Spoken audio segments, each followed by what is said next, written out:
noches. Bienvenidos todos. Qué bueno verlos. Vamos a estudiar la palabra. Tenga la fineza de ponerse de pie. Vamos a leer el Salmo 11. Salmo 11, verso 3. En el nombre del Padre, del Hijo y del Espíritu Santo.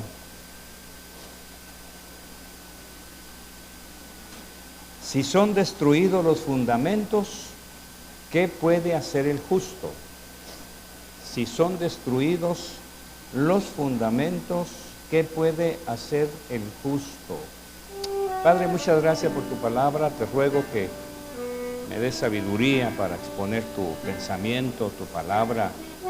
Que la enseñanza de esta noche toque nuestros corazones y nos haga ver la necesidad de mantener nuestros fundamentos, nuestros cimientos bien profundos en nuestro corazón, para que podamos comprender, Señor, qué es lo que tú haces en medio de nosotros, por nosotros y para nosotros. Bendigo esta preciosa congregación, te doy gracias por cada familia que se reúne con nosotros. Gracias por los que vienen a aprender cómo vivir en esta tierra, lo que tú mandas desde el cielo. Te bendecimos en el nombre de Jesús. Amén y amén. Tengan la bondad de sentarse, por favor. Fíjense que estudiando un poco más atentamente los evangelios, me encuentro con que Jesús nunca habló del reino de la tierra. Si mucho, fueron 2 o 3 veces que él habló del fariseísmo, habló de los escribas, de los maestros espurios de la religión, pero de ahí nunca atacó al César, nunca reprendió al diablo del mundo. No perdió el tiempo en hablar de las cosas que hacían en el mundo.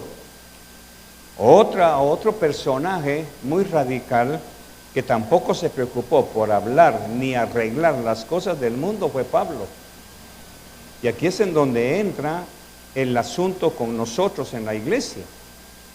Porque resulta que el Señor y Pablo se movieron en una sociedad altamente corrupta totalmente, una sociedad amoral, no inmoral, sino amoral, o sea, sin moral alguna.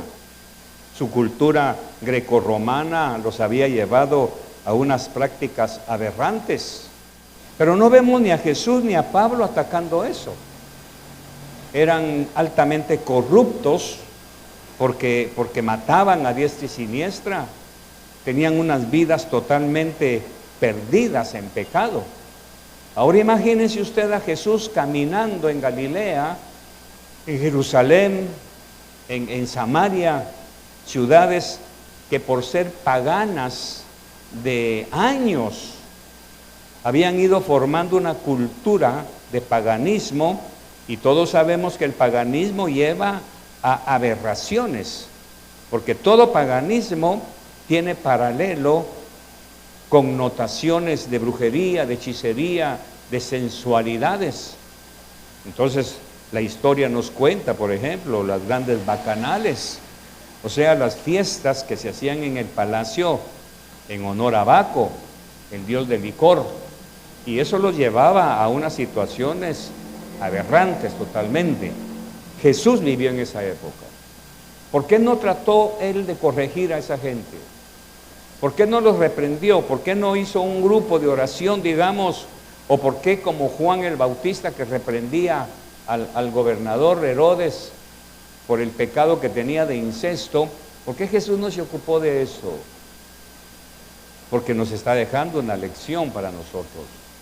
Pablo es otro que vivió exactamente en el mismo nivel social, corrupto, sucio, y lógicamente en algún tiempo Pablo perteneció a ese segmento, al reino de la tierra que estaba gobernado por Satanás. Así que nosotros nos damos cuenta entonces que la iglesia tiene ese síndrome todavía. Hay personas en la iglesia que supuestamente debieran estar en el reino de Dios, pero están dentro del reino de Dios con su propio reino, manejados por su propio reino o por el reino del mundo. Por eso usted va a ver, a medida que vayamos platicando, va a ver por qué la iglesia tiene la obligación de enseñar estas cosas, para que nosotros, como miembros de la congregación, no de división de fe, sino de la iglesia, tomemos una decisión y aceptemos lo que Jesús y Pablo nos enseñan. Pablo dijo, ¿acaso no vamos a juzgar nosotros a los que están fuera? ¿Por qué no juzgamos a los que están adentro? Y en otra ocasión Jesús dijo, ¿y quién me ha puesto a mí por juez para arreglar herencias? Esas son cosas del reino de la tierra. No, yo no vine a eso. Porque la gente, viendo que Jesús hacía milagros, que era un maestro excelente, que enseñaba la palabra, que enseñaba e interpretaba la ley de una manera totalmente diferente, cruzaron las tangentes y querían que él arreglara situaciones puramente legales del mundo. Y Jesús tuvo que pararlos y decirles, yo no vine a eso. Y en otra ocasión el mismo Jesús le dijo al gobernador, mi reino no es de esta tierra, no es de este mundo. O sea, que tenemos 3 reinos en una congregación, como en aquel momento Jesús tenía 3 reinos en un entorno cultural. El reino de Roma, el reino propio de los líderes, el reino de la ley, el reino de la Torá con sus seguidores, y aparte el reino de ellos mismos. Y ahora, paralelamente, aparece un tercer reino, el reino de Dios. Y tuvo un choque cultural, tuvo una situación a veces hasta de violencia. Basados en eso podemos ver, por ejemplo, a Judas. ¿En qué reino se movió Judas esos 3 años que anduvo con Jesús? Porque él esperaba que Jesús un día tomara las armas, armara un ejército y fuera a derrocar al César. Al final de los tiempos, cuando se dio cuenta que no era esa la visión de Jesús, se decepcionó y lo vendió. Ahora la pregunta es, ¿por qué? Lógicamente, Judas, viviendo o caminando o participando del reino de Dios, en su corazón, en su fuero interno, él vivía en su propio reino. Él quería derrocar al reino del César. Él quería que Jesús quitara el gobierno romano. Por eso incluso los discípulos le preguntaron en una ocasión, Señor, ¿cuándo vas a instaurar tu reino? ¿Se da cuenta cuánto tiempo pasaron ellos caminando con Jesús, viendo milagros, multiplicar panes, sanar enfermos, y todavía tenían la cultura de reino de la tierra dentro de ellos, y estaban esperando que en cualquier momento Jesús instaurara su reino? Ellos estaban aquí pensando en el otro. La iglesia tiene ese mismo problema. Aunque no parece, pero lo tenemos. Todavía acarreamos relentes y algunos muy enquistados de que la iglesia debiera funcionar como yo creo. Que la iglesia debiera hacer cosas que yo creo que debiera hacer. O, vamos más lejos, sí, eso dice aquí. Si son destruidos los fundamentos, ¿qué puede hacer el justo? Pues muchas cosas, pero la pregunta bíblica es, cuando los fundamentos se disuelven, ¿qué le queda al justo? Ya no le queda nada. Entonces, dándole vuelta a este texto del verso 3 del Salmo 11 es, si algo debo cuidar yo son mis fundamentos. Si algo debo proteger a cualquier costa son mis fundamentos. La cultura va a venir contra mí, las costumbres, las insinuaciones, los placeres, todo lo que el reino del hombre o el reino del mundo quiere darme, tiene que chocar contra mis fundamentos. Entonces vienen aquellas frases que muchas veces le dije a los hombres, cuando Satanás viene y me hace insinuaciones de que su reino me puede favorecer. Dijo, yo ya no pertenezco a eso. Yo no fui salvado para eso. Yo fui salvado para vivir en otro reino. Bueno, puede sonar orgullo, puede sonar a soberbia, puede sonar arrogante, pero no es nada de eso, sino es convicción propia. Yo ya no tengo nada que ver con el reino del mundo. Por lo consiguiente, Jesús lo dijo en otras palabras, Satanás no tiene nada que ver conmigo, pero él vivía en una ciudad satánica. Él vivía en una cultura satánica. Sin embargo, él no permitió que esa cultura permeara su fundamento de saber quién era el Hijo de Dios y a qué había venido.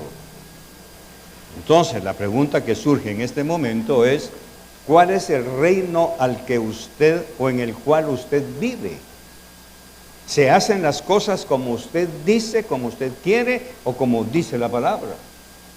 Sus opiniones, sus conceptos están basados en la pureza de la palabra o hay una simbiosis entre la palabra y su propio reino. Ahí es en donde usted tiene que examinar muy bien lo que se le predica, porque si no, posiblemente yo estaría predicando cosas de mi reino, porque en parte profetizo y en parte conozco. Usted tiene la obligación de prestar atención, de olvidarse de todo cuando viene a una clase de Biblia y analizar.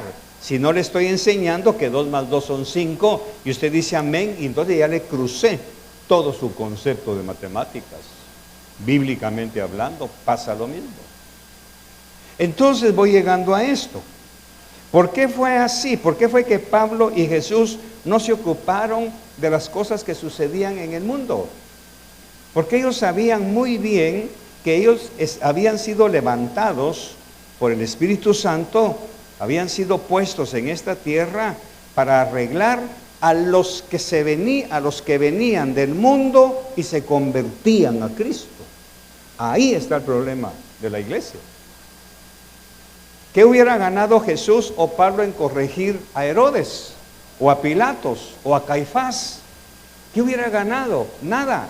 Pudo cambiarle los paradigmas a Nicodemo, pudo cambiarle paradigmas a José de Arimatea, pero solo 2 en 4 o 5 millones de personas que vivían en esa zona de Israel, solo 2 o 3 digamos pues.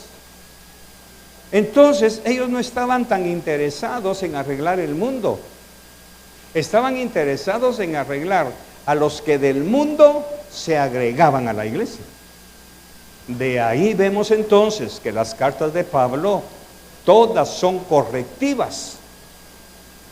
Pablo se dedica a corregir exactamente a los que del mundo entraban a formar parte del reino de Dios.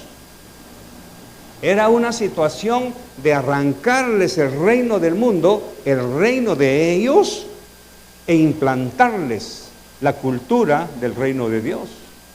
Por eso es que Pablo dice, el que robaba ya no robe, el que hacía esto ya no lo haga. En alguna ocasión habló con los fariseos y les dice, ¿cómo es que tú enseñas que no hay que robar y tú robas? O sea, pero eso no lo dijo en el Sanedrín, eso no lo dijo Pablo allá en el patio del templo, eso se lo dijo a la iglesia de Corinto, donde estaban los fariseos que se estaban convirtiendo a Cristo.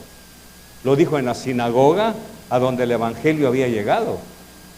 Y aquí es en donde está el choque, el problema, que viene gente a la iglesia con el reino del mundo agregado a su propio reino, se les corrige y se van, porque no han entendido que somos gente de reino. Y si somos gente de reinos en plural, ¿cuál es el reino que predomina en su corazón todavía? La tendencia del hombre es querer mantener su cultura, su reino dentro de la iglesia. Es por eso que el deber de la iglesia es atacar esa cultura dentro de la iglesia. Nosotros no hemos sido llamados a corregir a la gente del mundo. Yo puedo estar estudiando en la universidad y puedo ver unas cosas que atentan no solamente contra la moral, atentan contra la ética, atentan contra contra los principios bíblicos. Entonces, ¿qué reinos se mueven allá adentro? Se mueven dos. El reino del mundo, que obliga por las leyes a que no haya discriminación. Va a haber un problema. Ahora, eso soy yo. Y estoy estudiando ahí, o estaba estudiando ahí este año. Entonces, el problema es que el Señor me permitió entrar a esa dimensión para darme cuenta. No puedo corregir eso. Y la palabra entonces va siendo diluida, va siendo cambiada, y el peligro es que los estudiantes no conocen Biblia, se tragan todo lo que les dice. Y entonces vamos a ver una cultura evangélica totalmente atea, materialista, fuera de todo contexto moral y ético de la palabra. Entonces, como estudioso de la familia y observador de todo eso, yo creo que dentro de unos 20 años la familia va a perder poder, la familia va a perder núcleo, la familia va a perder el por qué fundó Dios la familia. ¿Por qué fue así que Pablo y Jesús no se metieron? Porque la tendencia del hombre es querer mantener su cultura dentro de la iglesia. Es por eso que el deber de la iglesia es atacar esa cultura dentro de la iglesia. Como pastor tengo el deber de corregir esas conductas dentro de la iglesia, no afuera. Porque afuera están los que no conocen la palabra, ni la ley de Dios y sus principios morales, no la conocen. Dice Jesús, no tiene nada que ver la luz con las tinieblas. Y a veces la iglesia, que es luz, quiere meterse en las tinieblas. Y no nos damos cuenta que las tinieblas están aquí. Que todavía habemos personas con nuestro propio concepto, con nuestra propia cultura. Y eso es precisamente lo que Pablo atacó. Fue lo que Pablo corrigió con los corintios, con los gálatas. En algún momento les tuvo que hablar seriamente. ¿Y qué pasó, gálatas insensatos? ¿Cómo es que volvieron a lo de antes otra vez? Y empieza una carta totalmente correctiva. ¿Y qué decir de los corintios que eran griegos? Ellos querían traer su cultura griega y meterla al reino de Dios. Y Pablo se dio cuenta y dijo, no, ¿cómo es posible que tengan ahí a un hombre que se está acostando con la mujer de su papá? Saquen a ese que, no sé, cochino, no sé cómo dijo, pero sáquenlo para que aprenda. Eso no se debe permitir en la iglesia. Pero que no lo diga Carlos Berché, que no lo diga Marilena de Berché, porque se enojan y se van a otro lugar en donde no se les diga eso. ¿Ve cómo es la iglesia? Porque queremos seguir con nuestros patrones de conducta. La cultura del abuelito de allá del cantón, los jocotes, que le dijo, no, mijo, no te cases, solo juntate, así viví tranquilo. Sí, Dios sabe. Sí, Dios sí, Él sabe que está en pecado. Pero la cultura viene, y si el pastor no conoce la palabra, lo va a aceptar. Y atrás de este viene otro, y luego viene otro, es un efecto dominó, hasta que totalmente la iglesia de Cristo se convierte en la iglesia de ellos. Por miedo a tocar esos puntos. Como pastor tengo el deber de corregir esas conductas dentro de la iglesia, no afuera, porque afuera están los que no conocen la palabra. Son los que están adentro, los que han creído en Cristo, los lavados por la sangre de Jesús, a quienes hay que corregir. Ahora, lógicamente, yo quiero que esto quede impregnado en su corazón, para que por lo menos ustedes que han sido un remanente fiel, que han aguantado, por eso es que la pregunta que hacen los de afuera, ¿cuál es?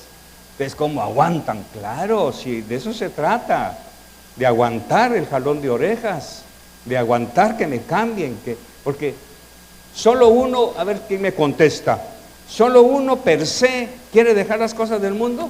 Vamos a ver, no, queremos seguir con eso. Es más, no nos engañemos, internamente seguimos con las cosas del mundo. Fiestas, modas, reuniones. Por eso Pablo, es que este Pablo es excelente. ¿Qué hay, hermanos, cuando se reúnen? ¿Qué hay? ¿De qué hablan? ¿Cómo se interrelacionan? Porque lógicamente en el mundo, cuando esa gente de Corinto, no los de Visión de Fe, los de Corinto se reunían, hermano, una chismosería, unas críticas y toda la cuestión. Ahora viene esa gente, se reúne en la iglesia de Corinto y Pablo pregunta, miren ustedes, a propósito, cuando se reúnen, ¿qué hay? ¿Siguen siendo los chistosos de siempre? ¿Siguen siendo los bromistas? ¿Hay salmos, hay cantos, hay alabanzas? Ahora trasladémonos mentalmente a Corinto, sentémonos en esa iglesia. Y llega Pablo y nos empieza a hacer esas preguntas. ¿Cómo cree que se sentía esa gente? Como que eran gusanos con sal, ¿eh? Se empezaban a ver y se empezaban a codear. Porque lógicamente la cultura del reino del mundo todavía estaba ahí. Si no, no lo toca Pablo. Bueno, otra cultura que Pablo tocó, cuando te inviten a comer, pon un cuchillo en tu garganta. Porque allá cuando te invitaban, le dabas hasta que dejabas sin nada a los demás. Aquí no, en este reino, pon cuchillo en tu garganta, tranquilo. ¿Sí o no? Así que, ¿qué es más fácil entonces? Lo voy a personalizar. ¿Qué es más fácil, pertenecer a Visión de Fe o a Corinto? ¿Te das cuenta? ¿Te das cuenta? La mujer no se arregle tan bombosamente. Está despertando envidia de las hebreas, porque las hebreas, por lógica, por enseñanza ancestral, no mostraban el pelo. Hasta la fecha las mujeres judías usan peluca. No se dan el lujo de mostrar su cabellera natural en la calle. Una mujer judía va a salir al mercado, se pone peluca para no mostrar el pelo en público. Y su ropa es extremadamente cuidadosa. No andan enseñando, bueno, ¿para qué vamos a meter a eso? Pero imagínense. Ahora vienen las griegas, que eran libertinas allá, que adoraban a los ídolos griegos, que adoraban todo lo griego. Entonces viene Pablo y ¡pum!, corta. Porque antes adorabais a los ídolos, mas ahora adoráis al Señor de señores. Entonces Pablo está corrigiendo el paganismo griego. Y las griegas, ¿cómo llegaban vestidas a la iglesia? Pues como griegas, con sus velos y sus hombros descubiertos, con la mariposita tatuada aquí, y las hebreas se ponían bravas. Entonces Pablo llega y corrige eso. Y Pedro le agrega que tu peinado no sea ostentoso con tantas cosas de oro, porque la judía no usa oro públicamente. Le estás estorbando su pensamiento, le estás haciendo pecar. Mi pastor nos enseñó algo, mira Carlitos o María Helen, cuando nosotros hablamos mal de algo, o cuando hacemos algo que atenta contra la cultura de otra persona, no lo dijo así, pero no me recuerdo, los están haciendo pecar. Por eso dice, mantener un perfil bajo, porque el perfil tiene que ser bajo, para no despertar. Y la iglesia a veces venimos en nosotros hermanos dándonos el tupé de tener lo que los demás no tienen, sin darnos cuenta que estamos levantando como las griegas, estamos levantando comentarios de los otros. No es que venga usted todo caitudo ahí, todo roto, porque también lo van a criticar. Dice, bueno, ¿y esto qué? No sé si me estoy explicando. Estoy hablando de la corrección de Pablo. Que vuestro atuendo, dice, va hablando en el lenguaje bíblico, sea modesto. Arréglate bonita, mujer, pero no así como te vestías en Grecia. Ven, mira, no des de qué hablar, pues. No sé si estoy hablando bien, pero de lo que se trata este mensaje, hermanos, es que usted no puede enojarse cuando se le corrija. Es más, debiéramos agradecerle al Señor que se toma el tiempo, que se toma la importancia de corregirnos, de enseñarnos a vivir dentro de su reino, para que vayamos poco a poco siendo limados del reino de las tinieblas y de nuestro propio reino. Por eso hay puntos tan neurálgicos en la palabra que atentan contra el reino individual de los hombres. El diezmo, ya van con el pisto. Es que aquí está la ofrenda, ya me van a sacar pisto. Ya viste que te dije, no me traigas, mira si aquí solo pistos son. Pues sí, porque aquí hablamos del reino de Dios. Hablamos del reino de Jesús, que incluye eso. Incluye el amor, incluye la amistad, incluye el comportamiento humano, incluye los cambios de paradigma, incluye la conducta íntima, la conducta gregaria, la conducta pública. El reino de Dios incluye todos los aspectos sociales que el ser humano tiene que vivir. El reino de Dios es una contracultura de lo que es el reino del mundo. Por ejemplo, en el mundo dice, mire, es mi vida usted, yo la puedo vivir como yo quiera. Muy bien, a la iglesia usted se convierte, a Cristo viene a la iglesia, visión de fe, y lo primero que hace, mire, usted ya no puede vivir como está viviendo. No, es que mi vida, no, Cristo lo compró. ¿Y sabe qué? Pagó sangre por usted. Por lo consiguiente, usted no puede seguir viviendo así. Fíjese que hay gente que dice, es que Cristo me libertó y por eso yo soy libre. No, es libre del pecado, pero no hay libertad absoluta, porque usted antes era esclavo de la cultura del mundo, ahora es un esclavo de la cultura bíblica. Y aquí dice perfectamente que no se haga tatuajes, y aquí dice perfectamente que no se haga tonsura en el pelo, y es precisamente lo que hacen en el mundo. Ahorita hay unos cortes que uno dice, ¿quién le dijo a este cuate que se mira guapo así? ¿Quién se lo dijo?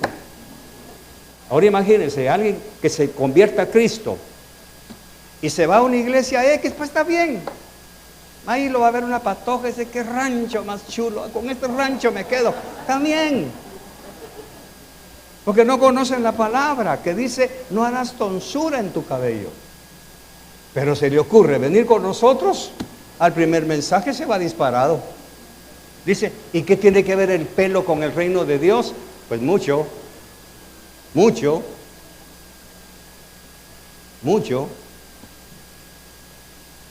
¿Y qué tienen que ver los tatuajes? Usted si es el nombre de mi abuelita que se murió, pues sí, porque su cuerpo ya no es suyo, es de Cristo. ¿O no sabéis que sois templo del Espíritu Santo y que ya no sois vuestros? Eso dice Pablo.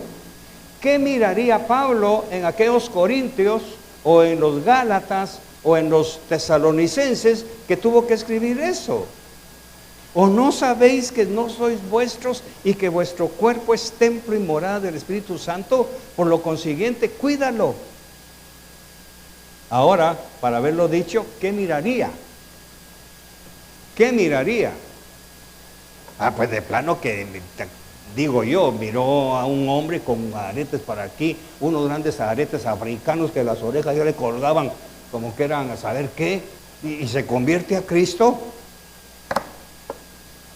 Y ahora llega a la iglesia de Corinto, de Gálatas o de Efesios, y mira a un hombre, qué chulo se ve el hoyo que tiene ese cuate en la oreja, yo también me voy a hacer otro, y empieza a colgárselo, ¿no? Y aparece con palos ahí, y dice Pablo, no, esa oreja no es tuya, es de Cristo. Aquí hasta con mis orejas se meten. No, aquí.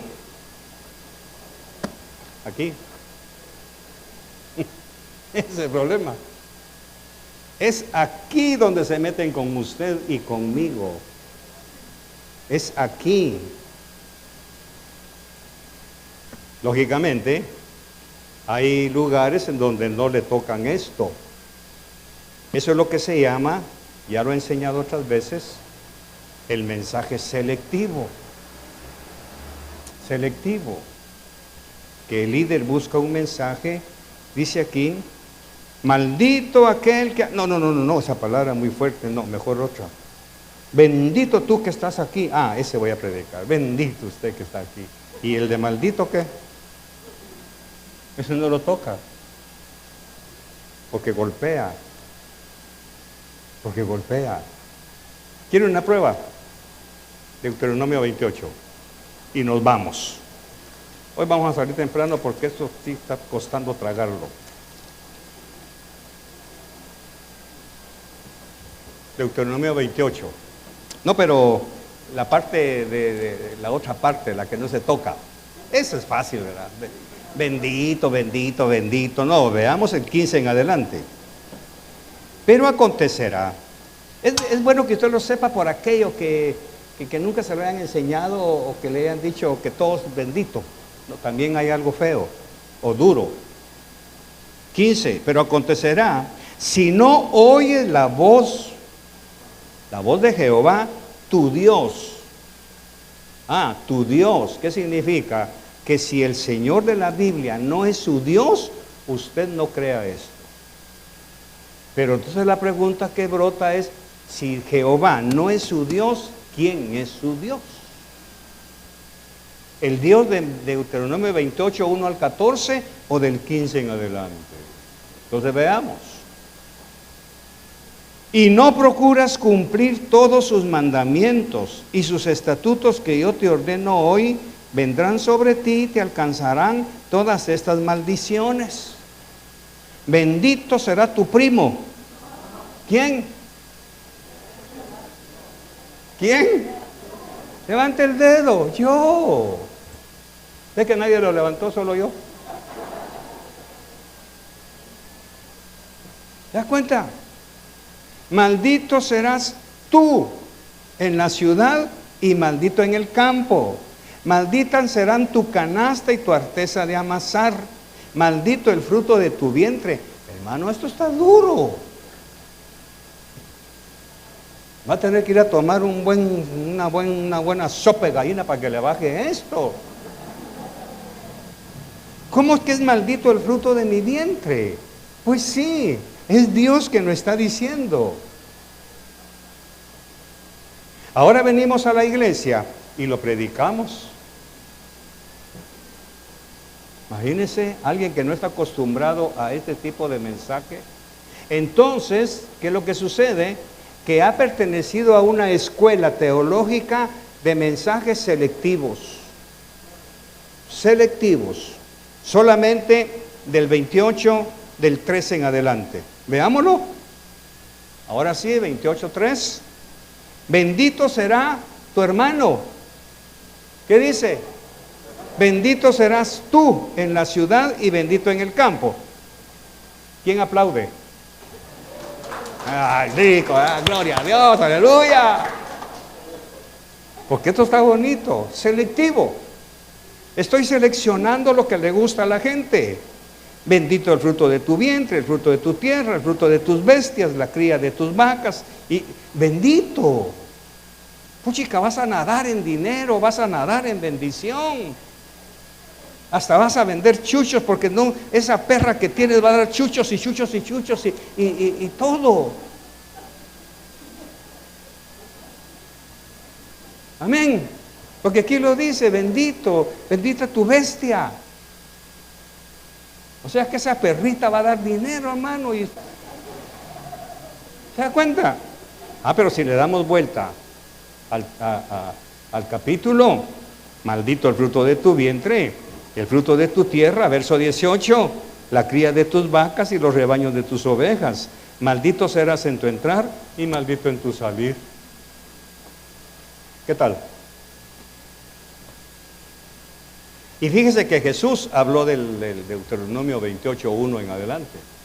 Benditos los pobres, benditos aquí, benditos los que lloran, benditos los que sufren, porque de ustedes es el reino. Viene Pablo y dice, malditos los malcriados, malditos los que andan ahí con otra mujer. ¿Se da cuenta?